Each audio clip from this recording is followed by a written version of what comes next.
ako kay kapila na da si Gina nagpapaan sa iyo. Ang kay Madam Gina, okay ra gyapon yung buhok. Oo. Giligo na ra ba to ni sa after 1 week sa dagat nangaligo. Oo, Ate Gina, okay naman basta kay perfect na ang pagkariban, okay ra na yung dagat. Pero pag maligo og dagat, kay kinahanglan siya ikuan. Conditioner bitaw. Isog asa sa conditioner. Oo. Research ka Imurag is ikuan siya ba ibabad sa conditioner. Oo. Karon unsa na to imong Straight. magpa-ribbon ka. Ribbon, nga, itong Brazilian. Oo. Tapos ang promo. Hindi ka maka-color. Wala pa ko yung buwan, budget pa color. Pwede naman siya 1-3 ang color. May kung nakanap ko.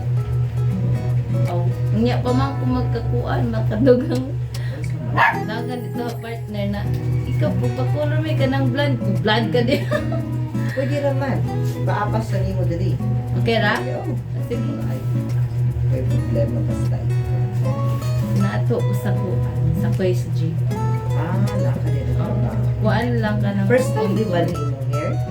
na-reband ko pero mga kuan na siguro 4 years, 5 years. 4 years na. Kaya wala ka nagpa-blackening. Wala. Natural jud ako. Natural na gid. Karon naka first time pa rin mo pa-color. Oo. Mahadlok po to ko kay si mama sa kay sige kuan ano lugay ati kay araga ito. Kan. Karon sa may ato i-color sa imong Katong kuan gani nakatuan. Nakatong kato gani medyo brownish da sila. dili gusto dili dili jud kaya siya. hayag. Oo. Kana natural look ra na pagka color. Oo. Sige, go. Dapat.